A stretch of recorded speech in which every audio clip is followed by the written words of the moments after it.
What's up, Lincoln sports fans, and welcome back to the last sports in the year. I'm Isaiah Banks. As you can see all around me, the studio's all packed up.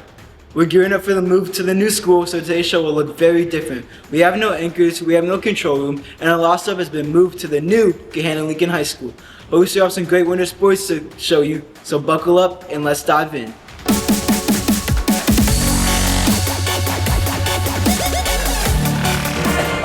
The Gahanna Lions take on the New Albany Eagles in their final game on this home court. Both teams enter tonight at 5-1 in a key conference matchup. Early on, Julia Evans brings the ball up for the Eagles. She gives it to Addie English, who gives it right back for the easy layup. The game is tied at 4-4. Lions on the attack. Sophomore guard Mackenzie Baines drives into the paint for the layup. Lions trail 10-8. Abby Lemister brings it up for the Eagles. She finds Hartley Rhodes for the lay-in. Eagles lead 12-8. Casey Washington has it at the top of the key. Drives, but misses. Kaylee Jackson is there for the putback. Lions trail 14-17. The Lions trail the Eagles 28-20 at halftime. Lemister pushes it for the Eagles and finds Mary Kidwell in the corner. She dribbles inside, kicks it back out to Lemister, who drains the three. Eagles with the ball again. Rhodes dumps it to Kidwell, but Jackson jumps the pass for the steal. Lions close the gap, 41-40. The Lions trail by 2 with 10 seconds to go. Freshman Soraya Hobson finds the ball and finishes the clutch layup.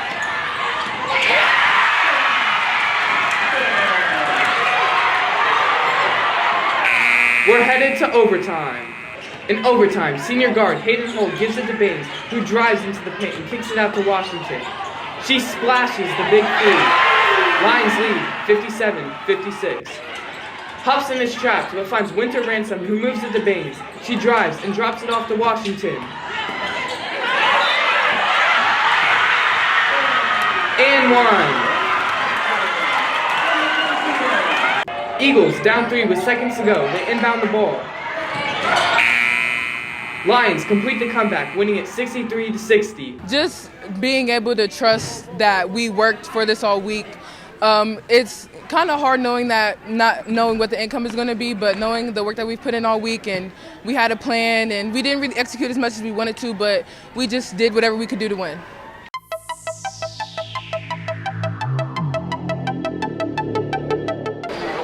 Tonight, our Lions basketball faces Central Crossing in an intense match in the Den, with both teams being 2-1 so far in their season. To start out the game, the Lions pass to Nick Newman in the corner for the 3 to gain the lead, 4-zip. The Comets take the ball, and Nathan Thompson drives to the paint to make the Lions lead smaller at 6-5. Back in our territory, and Raheem Washington scores to tie the game 9-9. Comets pass the ball around, and Wyatt George gets the ball at the top of the key for the 3. Lions still lead 13-12. Ryan Washington Jr. sinks the free throw to make the score 17-16 Lions at the end of the first. To start the second quarter off, Derek Whitfield gets the ball and scores to make it 19-18 Lions. And the Lions are locked in, with more buckets coming from Ryan Washington, giving the Lions an 8-point lead, 28-20. The Comets respond with a spinning layup from Steeler Bean, bringing the score to 32-29. Nathaniel Thomas drives past defenders, sinking the Lions' lead to 1, making it 32-31 at the end of the first half. Start of the second half, Caleb Irvin sinks the three-pointer to make it 35-34 Lions. The Comets come back with free throws from Nathaniel Thompson, making the Comets lead 37-38. But the Lions respond as Ryan Washington makes a layup that brings the Lions up 39-38. The Comets don't give up as Jaden Estep makes a free throw to tie up the game, 43-43. The Lions keep momentum as Alex Campanelli catches the rebound and scores to give the Lions a 45-43 lead at the end of the quarter. Nick Newman starts the fourth quarter off strong with a 3 to bring the Lions lead to 54-47. The Comets respond as Gio Cartwright sinks a three that makes the crowd erupt and brings the score to 55-51. But the Lions seal the deal with a layup from Alex Campanelli to finish the game 62-54 Lions. It was better when we was pushing the ball. It was confusing them, and then there was spurts in the game where we had to slow the ball down because they were starting to trap us. And limiting our turnovers was a key in the game, and just knocking down free throws. As an undersized team, we gotta really get after it. Like, we can't afford to take a play off or whatever. So we gotta get on every ball, crash the boards hard, and just play the game the right way.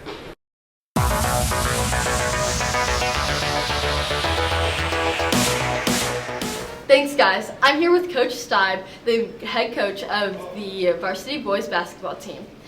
So, how has your season been going so far? So far, so good. We're 2-2. We start off with a 2-0 start, then lost 2 close games this week. But I feel like we're improving every single game. And, we have a big game, our last game here Thursday. And if we can do that, we'd be 2-1 in the league. And, I feel pretty good with our progress so far. I heard that you guys have introduced 3 or maybe 4 freshmen to the team that are now in varsity. How have they been doing? Yes, we have a very good freshman class that we have been excited about and watching for a while. So we have right now 4 freshmen practicing and playing with the varsity every day. We have numerous freshmen playing up with the JV team. And our freshman team is doing very well also. So it's a very exciting class, mixed in with seniors and sophomores and juniors. We feel that the future is bright for our basketball program. Thanks, guys. Sending it back to the sports desk. We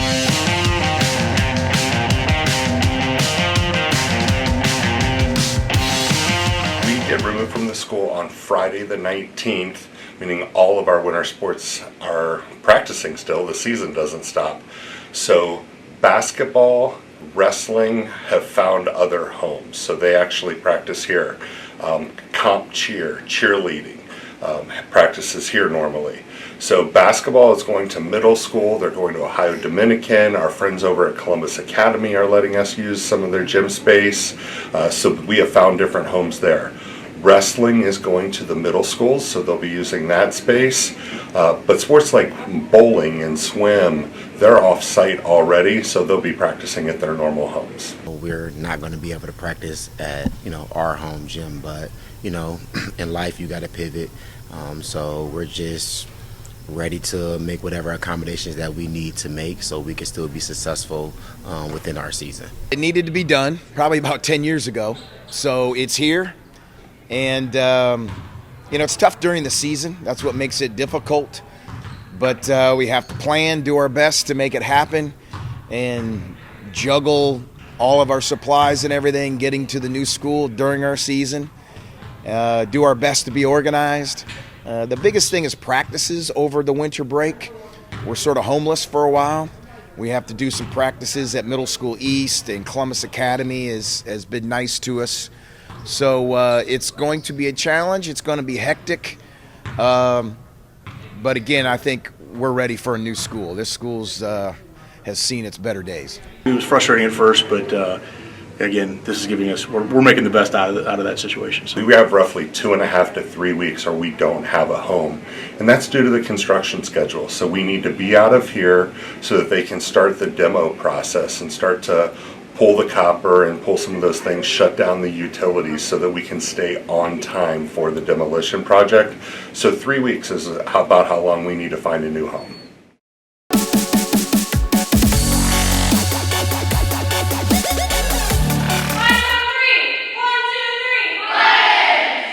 Before the season even begins, one decision can define a team's identity.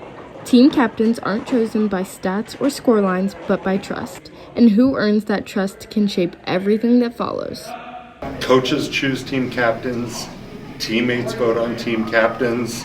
To be a team captain, you have to be a leader. I've been a team captain for 2 years. This is my second year, and it's super awesome that I was chosen by my coaches and my team members. So it's just a super amazing experience. Most of the time, they're voted on by the coaches and the players for that sport. So they're the most respected people on that team. Earning the captain's role takes more than performance. It takes trust. And once chosen, that trust turns into responsibility as captains work closely with coaches to lead their team on and off the field.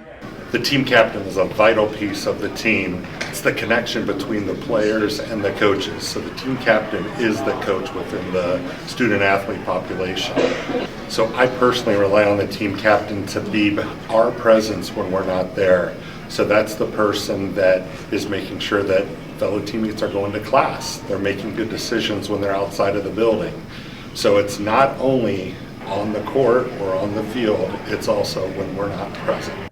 In many ways, a team captain mirrors the role of a coach. But unlike the coach on the sidelines, captains are in the moment, experiencing every play alongside their teammates. They're the ones that's like on the field with you or in the court or in the water, whatever sports. So they can actually motivate you within. I think about team captains for me, it definitely helped me coach the young players up, lead by example, and just go out there and be dedicated. Also give positive advice to our young players, not just on varsity, but also JV and freshmen.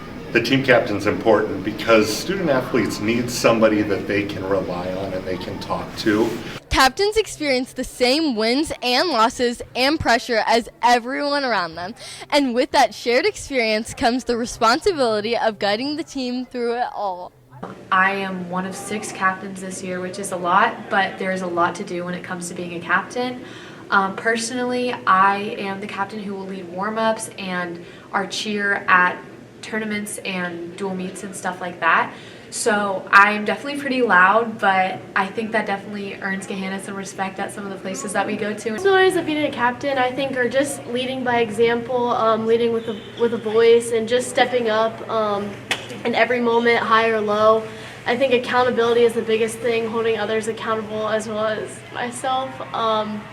And just holding everybody to a standard and just working for one goal together. My responsibilities as one of our captains is to make sure that we're focused and staying on track, because our competitions are coming up fast and we just need to make sure we're learning all of our material, especially because it is our first year as a competition team. So we just are trying to make sure that we're doing as best as we possibly can. They're the ones that coaches can communicate to, and they get something done. They can plan stuff outside of practice to get everybody working.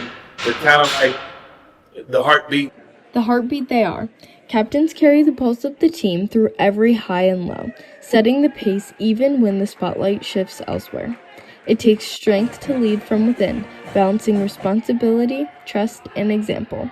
And in the end, the strongest leaders are the ones everyone else falls in step with. This is Amelia Bradford in the Zone.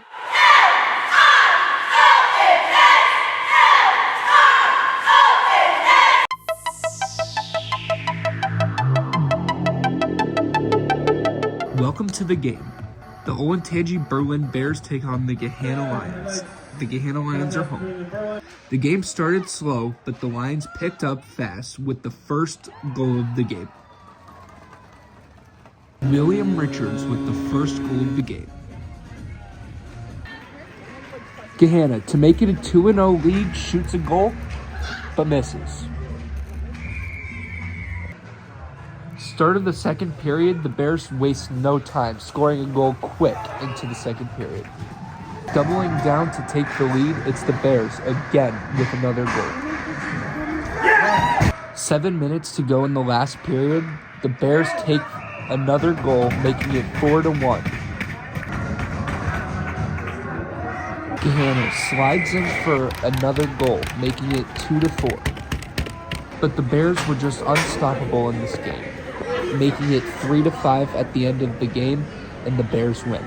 Going over what we need to improve on, which is a lot, and just try not to take it too hard.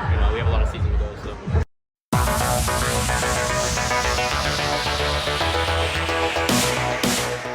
I'm here with Gahanna Lincoln catcher Austin Waits.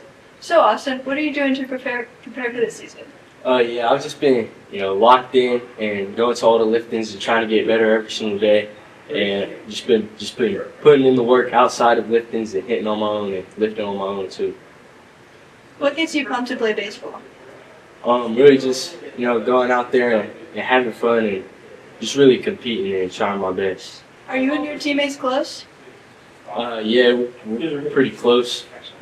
We do a lot of things together, and especially during the season, when we have practices and games every day, we just kind of build that bond. Thanks, Austin. Sending it back to the sports desk.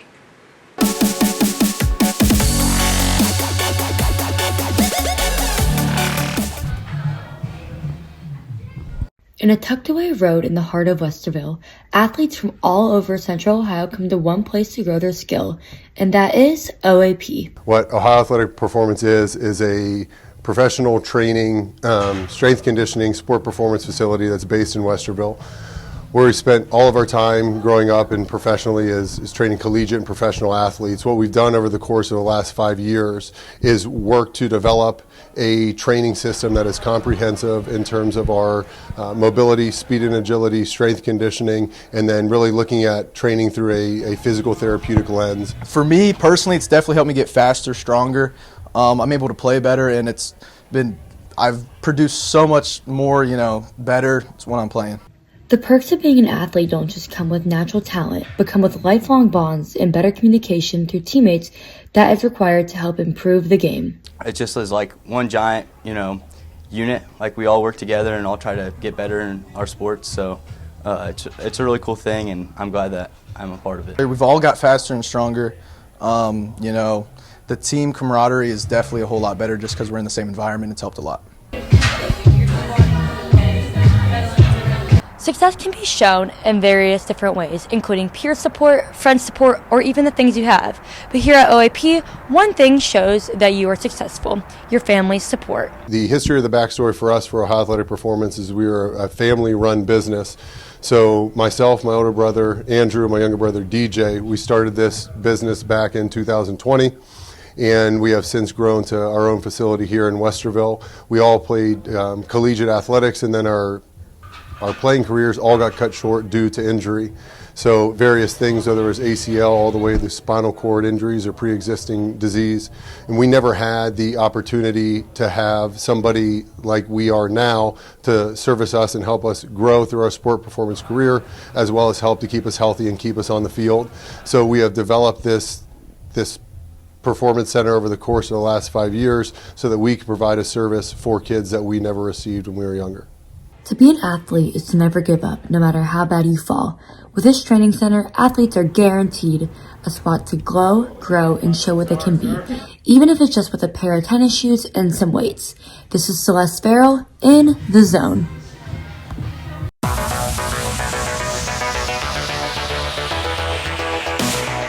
Thanks, you guys. I'm here with Ethan Lacrosse, a 3-year senior swimmer. So, how did the meet go for you guys last week?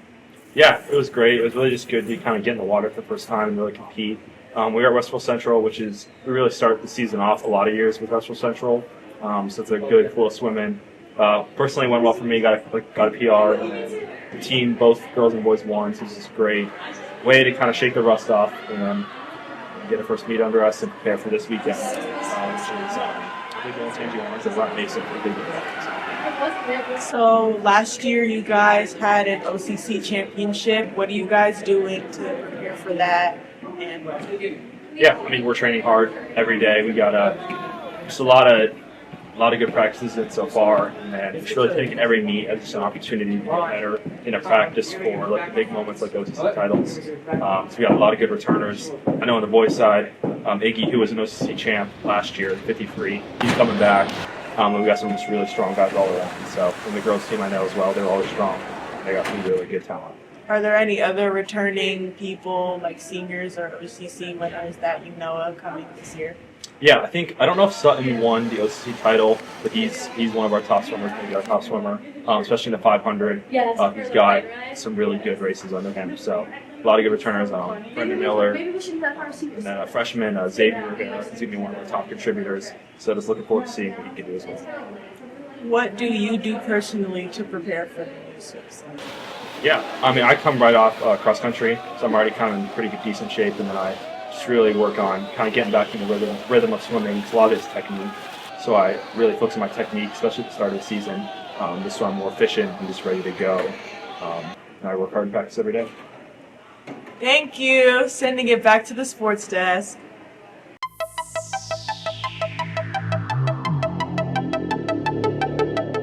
Thanks, guys. So, Caleb, how are you doing? Good. How are you doing? Good. I'm sure you're doing even better because I know that early season has been really good for you guys so far. Just tell me about that. Yeah, so we've had one tournament and 3 matches so far. The first tournament of the season was kickoff tournament, sorry.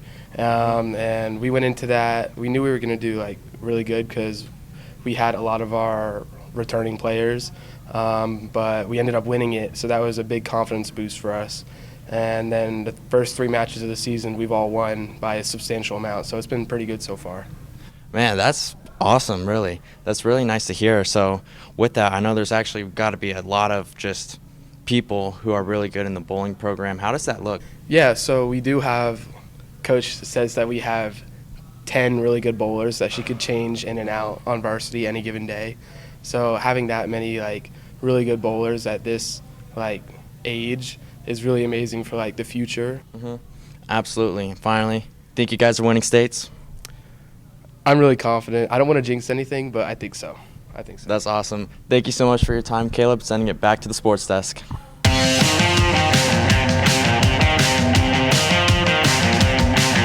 Lincoln Sports Zone, a program etched into our school's history where students shoot, edit, and run their own show covering every sport our school has to offer. The very first Sports Zone ever was a 15-minute show that aired on February 19th, 2021. That's almost 5 years ago. But why a sports show? When I got to Gahanna Lincoln in 2019, one of the things I really wanted to do is start a sports show. More like Sports Center than streaming actual games. And so the Sports Zone started my second year in the 2020-2021 school year was the first Sports Zone. And the Sports Zone has won the Regional Student Production Award every year it's been in its existence, and it's won the National Student Production Award twice in the last 5 years. That success last year was put on the spotlight, but both semesters of the Sports Zone were nominated for the National Emmy Awards, but only one could come out on top. Last year, it was a good experience. I was a sophomore. I had a bunch of seniors in my Sports Zone class. It was different. It was a new class I've never taken. I got mentored really well by Mr. Lowry, and plus the seniors who knew what they were doing. So it was a good experience, and I'm glad it happened. And then winning again second semester for the National Emmy, it was a great feeling.